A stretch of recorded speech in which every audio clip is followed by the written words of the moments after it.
Ladies gentlemen, ni kabisa murabimenyere n'yangaji nkuru Mr Bombo Clatinade kabisa murabimenyere cyane buri munsi nimenya n'uyu ino munsi turashaka kwigana ku politike dukunda, umuntu dukunda twese dufatiraho urugero bamwita Mwanami Gaddafi muramuzi cyane rwose yayoboye igihugu cya Libya, gusa nyine urumva nimenya n'uyu ihera ese yavukiye, ese akora iki, amafaranga ye ese byagenze gute. Yavukiye mu muryango w'Ababudin, avukira mu buzima batishoboye kabisa, aza kuba yavukira mu ihema aho bita Sirita muri Libya kabisa, agace bakita Kwale Abdahad. Yavutse ku itariki 7 Kamena 1942. Yize mu ishuri rya gisirikare i Benghazi ndetse anakomereza imyitozo mu Bwongereza mu bintu bijyanye na gisirikare. Ndagira ngo wongere ubitekerezo neza kuko uno Mwanami Gaddafi mu gihe yavukiraga mu gihugu yavukiye mu bwoko bw'Ababudini, aho bita aza kuvukira mu ihema aho bita muri Sirita ni agace gatuye muri Libya mu mujyi bita Kwasi Abdahad. Avuka ku itariki 7 Kamena 1942.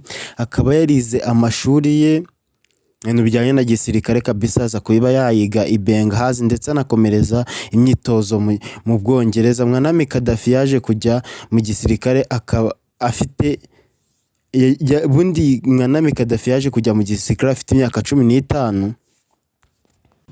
Gusa nyuma yo kujya mu gisirikare yaje kuba atangira kuyobora igihugu cya Libya. Yahereye muri Nzeri 1969 afite imyaka 27 gusa. Tekereza nawe ukungana ufite imyaka ingahe ku buryo imyaka 27 waba ugiye kuyobozi kandi ukayobora neza. Gusa yarahiritse umwami ku butegetsi bamwitaga Idris. Gusa ubutegetsi ni kudeta bundi itanyuze itamenya amaraso. Ndagira ngo mbasobanure neza, bundi kudeta itamenya amaraso ni ya kudeta iba hatagize n'umuntu umwe ubiburiramo ubuzima, ndetse uwo muntu akaguma afite ubuzima ari guhumeka nta kibazo na kimwe afite. Yari afite bundi Gaddafi afite abagore babiri, uwa mbere yitwaga Fatia Noor, uwa kabiri akitwa Safia Farakash. Umugore wa mbere yamubyariye umwana umwe gusa w'umukobwa bamwitaga Fatia Aisha Gaddafi. Abizi no mukobwa kabisa cyane ariho niwe mukobwa gusa wenyine Gaddafi yabyaye. Umugore wa kabiri yaje kuba mubyarira abana 3 bose b'abahungu, gusa abo bana bose b'abahungu baje kuba bapfa, gusa bariho babita Abana Safia Farakashi. Abandi bahungu benshi nyine burumva bamwe barapfuye, gusa abahungu 3 baracyariho. Yaje kuba ayobora Libya imyaka 42. Tekereza umuyobozi waje kuba ayobora igihugu cya Libya imyaka 42 binyuze mu buryo nakwita bunyuze mu mucyo. Gusa yaje kuba yayoboreshaga igitugu, yaje kuba yicwa kabisa ku itariki 20 Ukwakira 2011. Gusa ndagira ngo ikiganiro mbere yuko kirangira, nyuma yuko kirangiza, ndagira ngo mbanze mwumvishe content ikintu cyatumye Gaddafi bundi ni iyihe ntandaro yatumye Gaddafi apfa.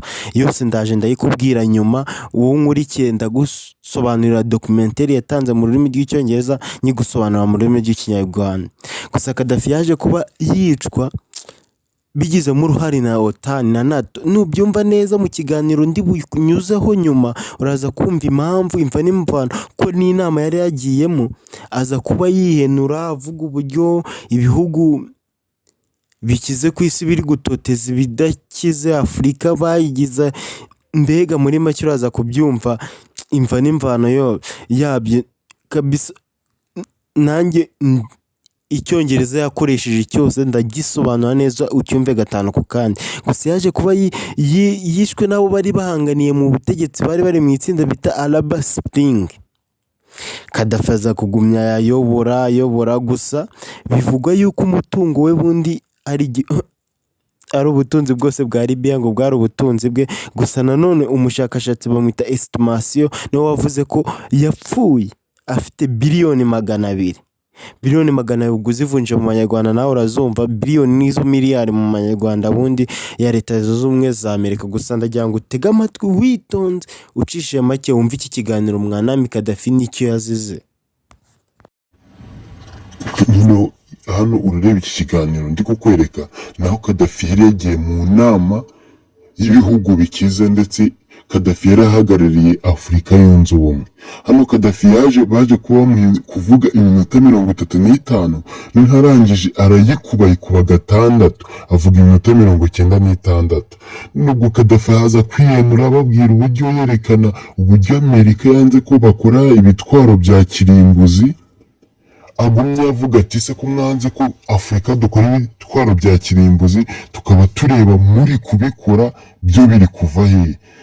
Aza guhamagara wari ushinzwe ibitwaro bya kirimbuzi, aramuhamagara aramubwira ati ko Amerika n'Ubufaransa bugumyeje gukora ibitwaro bya kirimbuzi, twege n'iki mwadufasha kugira ngo natwe dukore ibitwaro bya kirimbuzi. Wari ushinzwe ibintu by'ibitwaro bya kirimbuzi yaramubwiye ati ibyo ntago bireba ibihugu byateye imbere. Kadafi agira umubabaro, agira agahinda gakarishye cyane, agira umubabaro, arongera agapapuro yari yagize yari yanditsemo ibyo byose aza kuba yagaca kubw'uburakari n'agahinda yakuye muri icyo kiganiro. Noneho ubundi we iki kiganiro cyarangiye, imva ye yamaze gucukurwa, mbega n'amaraso ye yamaze kuyamena. Yari ari kubabwira ati mwishyura Afurika ahasanga biliyoni 200 z'idolari ziza kurenganura Afurika kubera yuko babakoroneje.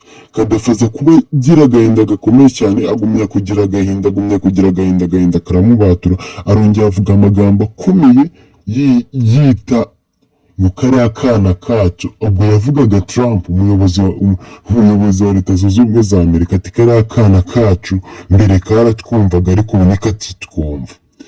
Kadafi birabahangayikisha Abanyamerika ndetse n'abandi. Ubaho niho OTAN murayizi, NATO, ibihugu biri muri NATO namwe mwese murabizi, niho yafashe ikigira hamwe ikavuga ati Mwanami Kadafi kabisa turamwica. Ubwo aho niho hacuriwe uburyo Kadafi ashobora kuza gupfamo. Hano Kadafi aragumya arisasanza, avuga amagambo menshi, buri kubibona kuri screen zanyu, avuga amagambo menshi, avuga byinshi. Icyanga kiraza mu minota 90 baramurambirwa, bashaka kumwambura microphone ariko biranga, aragumya aravuga ati abanyapolitiki twese twahindutse imbeba. Ibaza kuvuga ayo magambo akomeye, noneho yibereye mu kiganiro ari kubwira abamuruta bagira kuko yari agiye ahagarariye Afurika yunze ubumwe. Iyo niyo ntandaro ubundi ya Kadafi. Ino nimenya n'uyu uyu munsi twiganaga kuri Kadafi, menya n'uyu ni buri munsi muzaba muyikurikira. Ushaka kwamamaza wibuka ko twagutumikira 5 ku kandi. Ciao, hasta la vista, hasta luego, shalom.